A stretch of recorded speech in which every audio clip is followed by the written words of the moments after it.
Our next speaker for today is Maulana Khalid Rashid Firangi. Sir is promoting education among poor families and helping the children to be self-reliant. He is an example of humanitarian efforts to bring all religions together and promote love and brotherhood among religions. I now invite Sir on the stage.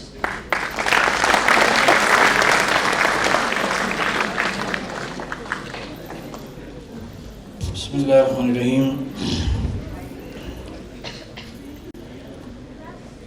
First of all, I want to welcome all the guests in our city of Lucknow who have come from various countries, and all the guests sitting on the dais. And I want to extend my heartiest congratulations to Dr. Zaidi and her team and her organization for organizing such an important program, especially in today's time, and that too on such an important topic of Youth for Free Human Rights India and on peace and human rights.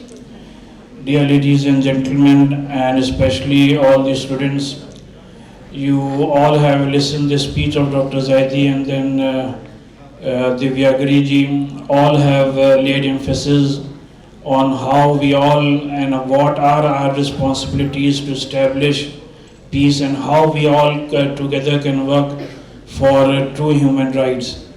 As far as the booklet which we have been given, in which the Human Rights Charter, in which 30 articles have been mentioned, and most of the countries have already signed on these 30 charter.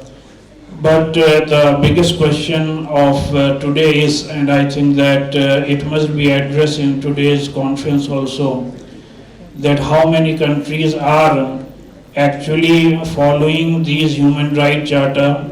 And as far as ground reality is concerned, the ground reality is that all the religious leaders of all the countries and the general public are following and are working day and night for establishing peace.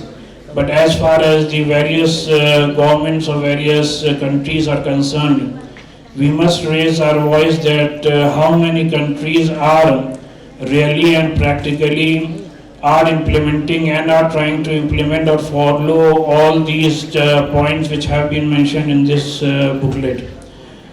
In this booklet, one of the most important points which have been mentioned is to end poverty and hunger, health, quality education, reduce inequality, climate change, global warming, promote peaceful and inclusive society. As far as peace is concerned, I think that each and every religion has laid emphasis on establishing of peace, and each and every religion, as far as peace is concerned, the message of all the religion are same. As far as Islam is concerned, we all must keep in mind that the literal meaning of the word Islam itself is peace.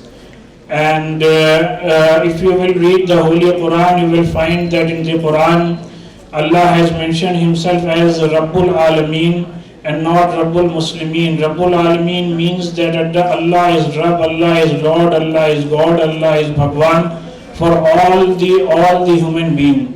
And similarly, when the qualities of the Prophet of Muhammad sallallahu alaihi wasallam has been mentioned, Allah has said in the Quran that وَمَا رَسَلْنَاكَ إِلَّا رَحْمَةً لِلْعَالَمِينَ, that Prophet Muhammad has been sent on this planet as a mercy for all humanity. Allah has not said that Allah has sent Prophet Muhammad as Rahmatul lil Muslimin, that is not only for Muslims.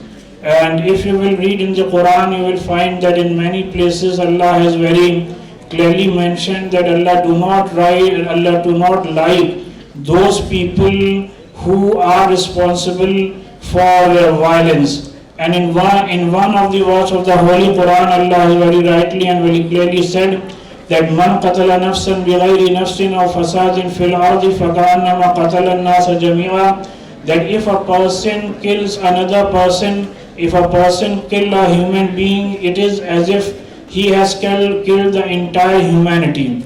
So the need of the hour is that we must propagate the true meaning and the true messages of our respective religion. So Father Gerald Matthias is sitting here. Divya Giri has just now left because she has to go somewhere. But we all together are working in our city for the establishment of peace. And if you all must have read the newspaper from the last, I think, 1 month or saw the various news channels, you must all have seen that all the religious leaders in our country, in our great country, are together, are coming on one stage and are appealing to the masses only one and one thing, that we must follow our religion in true letter and spirit, and must respect the each and every religion. And I think that this is the basis. If we all try and if we all start to respect each and every religion, then automatically peace will be established in our country. So once again, I extend my heartiest congratulations to Dr. Zaidi and her entire team.